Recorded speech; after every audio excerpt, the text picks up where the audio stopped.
और इससे पहले कि हम आगे बढ़ें, जरा आज के शो में कौन कौन सी खबरें रहेंगी फोकस में, न्यूज इन फोकस पर एक नजर। सबसे पहली बात, इनहेरिटेंस टैक्स की पूरी एबीसीडी आज समझने की कोशिश करेंगे। देखिए, इस पर जो पॉलिटिक्स हो रही है वो आप सब जानते हैं, वो पब्लिक डोमेन में। हम पॉलिटिक्स पर नहीं जाएंगे, हम जाएंगे नॉलेज पर। इसके बारे में आपको जानकारी होनी चाहिए, ऐसा हम समझते हैं, ताकि इसके तमाम आयामों को आप समझ पाएं। तो आज इनहेरिटेंस टैक्स की एबीसीडी होगी।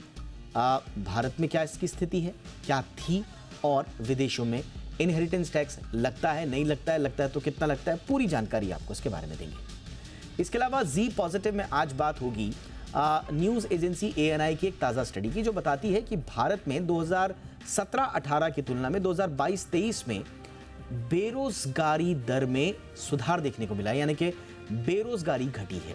पूरा विश्लेषण इसको करेंगे, एक पॉजिटिव स्टोरी के तौर पर आपके सामने इसको रखेंगे न्यूज़ इन फोकस में। इसके अलावा कार पार्किंग में अब कैश का खेल पूरी तरह से हो जाएगा खत्म। क्या ये पूरी कहानी, पूरी स्टोरी आपको आगे देंगे, और किस तरह खेल होता है कार पार्किंग में, कैश का खेल किस तरह से किया जाता है, कैसे गुमराह किया जाता है आम ग्राहकों को, ये भी आपको खुलासा करके बताएंगे। और साथ ही साथ म्यूचुअल फंड्स KYC के नियम बदल गए हैं। तो क्या है नए नियम, क्या आसान हो गई है KYC, और अगर नए नियम उसमें बदलाव हुआ है तो वो क्या नियम है आपके लिए, कौन सी बातें इनमें से जानना है ज़रूरी, ये हम बताएंगे आपको आगे न्यूज़ इन फोकस। इंडिगो ने एयरबस को 30 A350-900 विमानों का ऑर्डर दिया है, 30। एक्सचेंज फाइलिंग के अनुसार एयरबस में Rolls Royce Trent XWB engine होगा। एयरलाइन फिलहाल 350 से ज़्यादा एयरक्राफ्ट ऑपरेट करती है। ये इंडिगो एयरलाइंस के wide space body aircraft segment में एंट्री होगी। इससे पहले जून 2023 में कंपनी ने यूरोपियन विमान कंपनी के साथ 500 विमानों के लिए किसी भी एयरलाइंस की ओर से अब तक का सबसे बड़ा सिंगल एयरक्राफ्ट ऑर्डर दिया था। रॉयटर्स के मुताबिक ये डील $9 अरब की हो सकती है। बजाज फाइनेंस के जनवरी-मार्च तिमाही के अनुमान से अच्छे नतीजे पेश किए गए हैं। सालाना आधार पर कंपनी का कंसोलिडेटेड मुनाफा 21% बढ़कर 3,825 करोड़ रुपए रहा। जी बिजनेस ने इस दौरान 3,750 करोड़ रुपए के मुनाफे का अनुमान दिया था। सालाना आधार पर बजाज फाइनेंस का consolidated net interest income 6,255 crore रुपए से बढ़कर 8,013 करोड़ रुपए रही। कंपनी ने 36 रुपये प्रति शेयर डिविडेंड का ऐलान किया है। साथ ही रिजर्व बैंक के पास कंपनी के उसके फाइनेंशियल प्रोडक्ट पर लगे प्रतिबंधों की समीक्षा करने और हटाने की औपचारिक रूप में अर्जी भेजी है। इंडसइंड बैंक ने जनवरी-मार्च तिमाही के नतीजों का ऐलान कर दिया है। सालाना आधार पर बैंक का मुनाफा 15% बढ़कर 2,347 करोड़ रुपए रहा। जी बिजनेस ने इस दौरान 2,300 करोड़ रुपए के मुनाफे का अनुमान दिया था।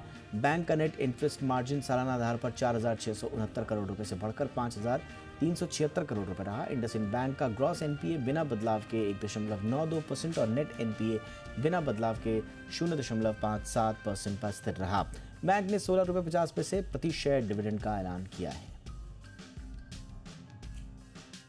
टेक महिंद्रा ने जनवरी-मार्च तिमाही के दौरान अनुमान से कमजोर नतीजे पेश किए हैं। तिमाही आधार पर कंपनी का कंसोलिडेटेड मुनाफा 510 करोड़ रुपए से बढ़कर 661 करोड़ रुपए रहा। जी बिजनेस ने इस दौरान 690 करोड़ रुपए के मुनाफे का अनुमान दिया था। कंपनी की कंसोलिडेटेड आय भी जी बिजनेस के अनुमान से कम रही। तिमाही आधार पर मार्जिन 5.4% से घटकर 5% पर आ गया। एट्रिशन रेट सालाना आधार पर 15% से घटकर 10% पर आ गया, लेकिन तिमाही आधार पर कोई बदलाव नहीं हुआ।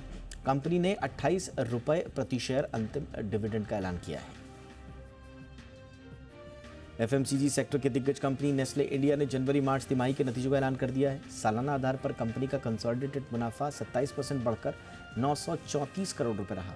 इसी दौरान पिछले साल कंपनी का मुनाफा 737 करोड़ रुपए रहा था। मार्जिन 22.9% से बढ़कर 25.6% रहा। कंपनी ने 8 रुपये 50 पैसे प्रति शेयर फाइनल डिविडेंड का ऐलान भी किया। नतीजों के साथ ही कंपनी ने बताया कि डॉक्टर रेड्डीज के साथ न्यूट्रास्यूटिकल्स के लिए एक जॉइंट वेंचर किया गया है।